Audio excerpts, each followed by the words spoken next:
So let's see if that fits. Probably gonna have to bend it out and then back in. In that way, the traditional shape of, oops. Oh, hey, look at that. I half suspected that. Alright, so here we are again with another video. I'm getting into kind of a kick for restoration projects, so this is going to be the first one of those. I ordered a belt buckle off of eBay by the Great American Belt Buckle Company, an eagle buckle as you can see. And I hadn't opened it yet, but when I open it you can see I ordered one specifically that required a little bit of work. So one thing that caught my attention is that it appears to have broken off the hook in transit. You can see the before doesn't show that the hook is broken, but that does offer us kind of an opportunity to do a little bit more repair on video and to learn some new things, because really, honestly, I've never done this kind of repair before, so definitely something to learn. As you can see, it's discolored on the front. The edges are kind of chipped, and obviously the back, as I showed you, had some damage on the hook.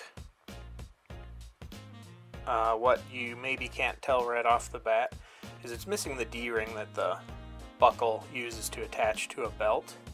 And the reason that's missing is because somehow they managed to blow it out on both sides of the hinge. They actually made this pretty obvious in the photos. This is kind of what I expected would be the main fix. I thought I might be able to make a new piece out of brass and then maybe solder it on after the fact, but I had a little bit of a surprise coming. You can see the chipping that I mentioned before. My thoughts were maybe to clean it up, polish it, maybe even grind down the chips, and then actually have it replated in nickel. But after I got done with it, I decided I liked the look of it being a little bit worn. So here we have the first part of the restoration. I'm going to try to reattach the hook. It's really difficult because I'm a clumsy guy to begin with, and I'm even more clumsy when it comes to using my left hand. And so regardless if I was holding the air gun or if I was holding the tweezers with the little piece in my left hand or right hand, one of them was going to be doing something important and be especially clumsy, I should say.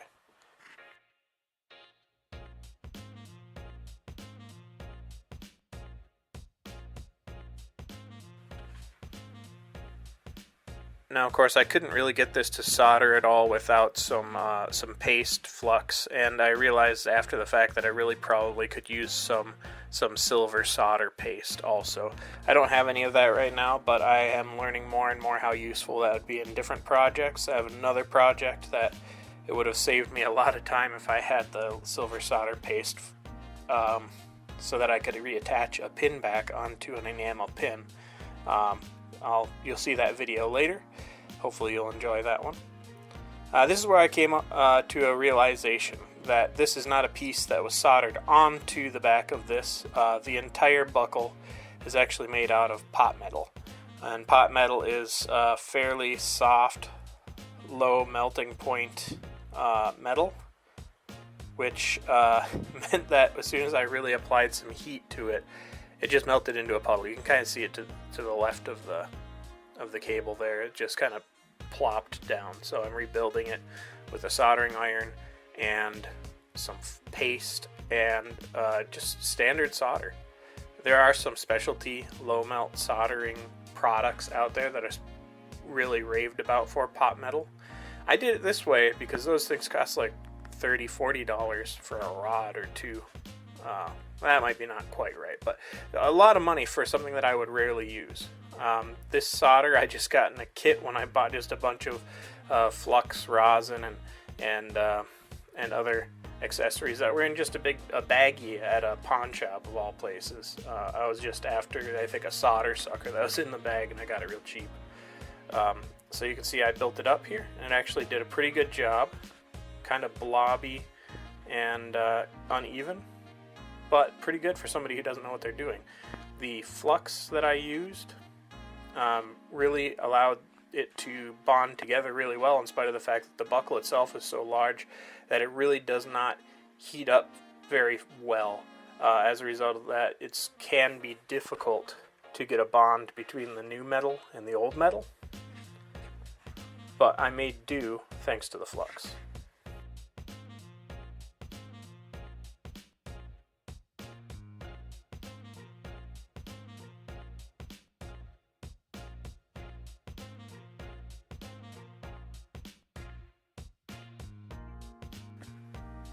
Obviously, I've sped up these videos so you don't have to watch a whole 10 minutes of me soldering clumsily.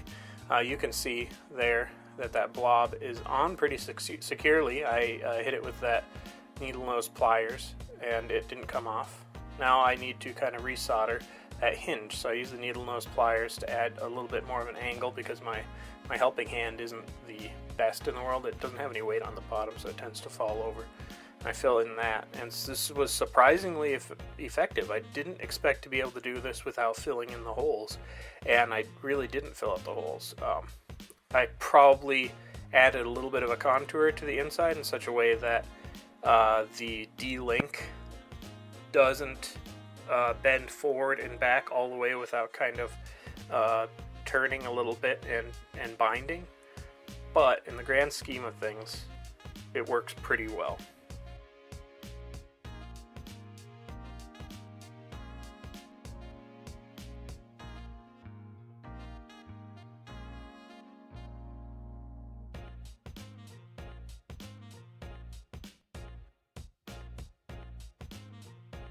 There was also a little bit of a blowout here on the back side. It wasn't very visible, but it looked like it was kind of trying to break out there, and I figured I could get ahead of it and keep it from falling apart.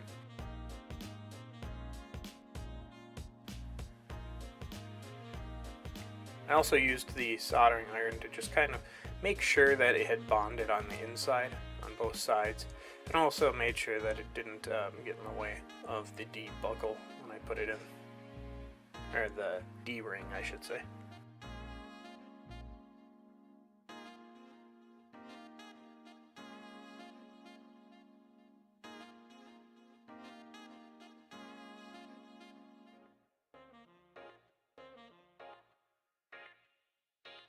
I obviously needed a little bit of reinforcement on this side. It was a little bit thin, so I added a little bit more with the assumption that I'd take it off. Now obviously, these are some pretty clumsy looking blobs of metal.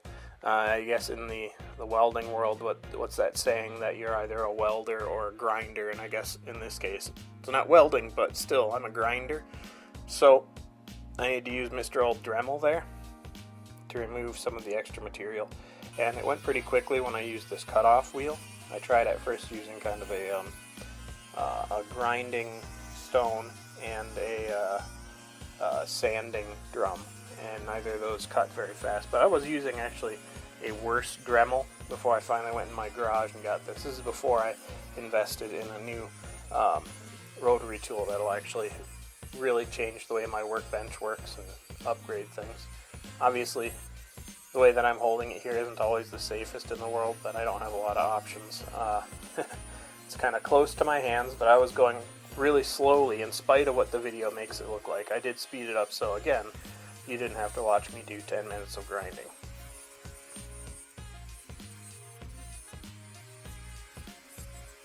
Before the video's through, I actually added some more solder onto that hook because I didn't see much of a lip for it to really hold onto the belt. I figured that it might just kind of push through. I didn't add that on the video, once again, to save time and your attention span. I used a little bit of a file here to grind down and smooth some of the edges. There's a lot more work that I did off camera for that.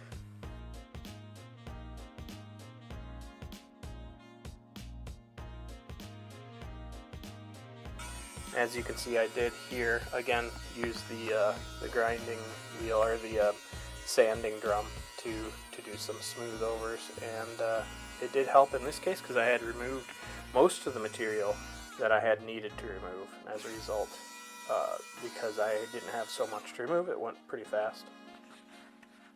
I used a little screwdriver to kind of clear out some of the little chunks that I had put inside of it by grinding so close.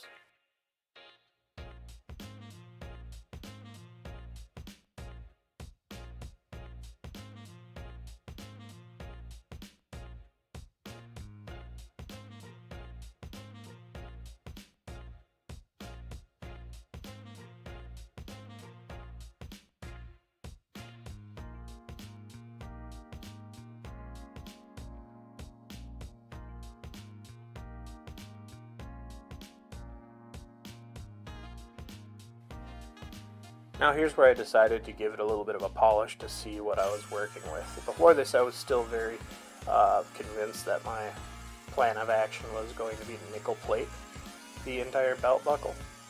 But after I got it polished a little bit with this wheel, and the character really still kind of came out. I almost wish that I had polished the eagle itself a lot less, but I'm sure that color will come back with wear. Like I said, I'm not that much of a belt buckle person, but I think I'll actually wear this one. It's not very big, and it's, you know, very simple, not overly gaudy, and doesn't have anything offensive to the eyes or senses, you know, nothing too bright, blingy, and gaudy, I guess is what I'm getting at. So I might wear this one, and I also picked up one that I also kind of liked, but we'll see.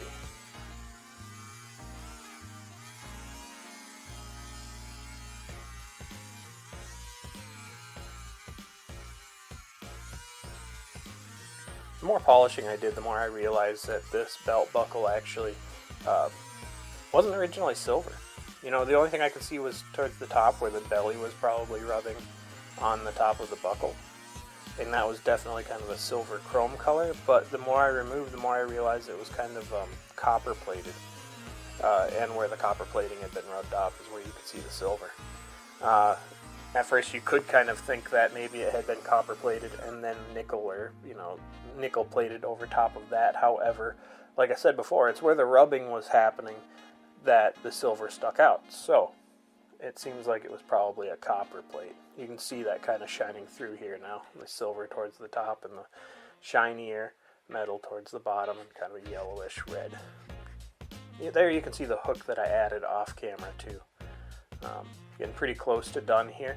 I was pretty satisfied, and this is where I was second guessing my decision to plate it.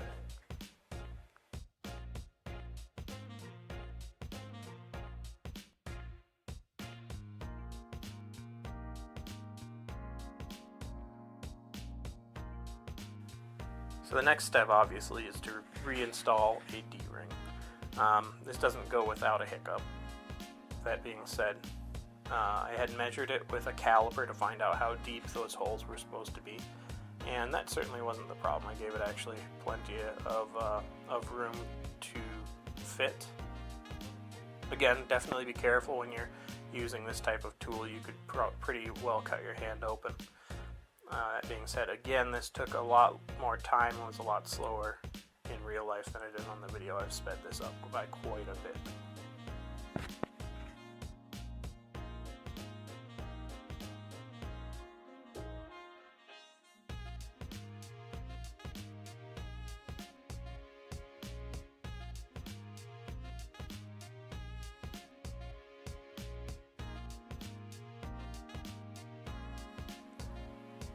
Now, even before I tried this out, I kind of felt like one of the holes in the hinge was not as strong as the other one. Like it hadn't bonded as well. I hadn't heated it up long enough. And here, we find that out the hard way. I broke it all out again. I just decided that I was going to kind of insert it into the hinge and then resolder around it. But you already watched me stumble through a soldering process, so I don't end up showing that on this video, just to save you guys some time and some brain cells and keep you from yelling at me and telling me how it's really done.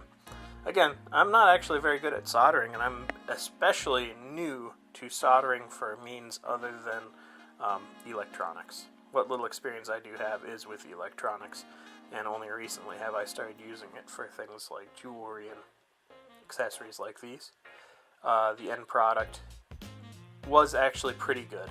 You can see it's a little bit lumpy. The last time it ended up too thin and pulled out, and I decided not to clean it up too much more. So I have a bad belt here, the only belt that I have that doesn't have a belt buckle. I've got two belts. So, but I wanted to test the strength of the hook and the hinge, and I'm pulling on it, and actually the belt itself was kind of shredding underneath that hook, and the hinge wasn't budging at all. So I definitely added enough power. I later wore this belt, and it turned out pretty nicely. So I think this is a pretty satisfying conclusion. Make sure you like and subscribe. Check out my Facebook and Instagram. Remember, adventure is anywhere.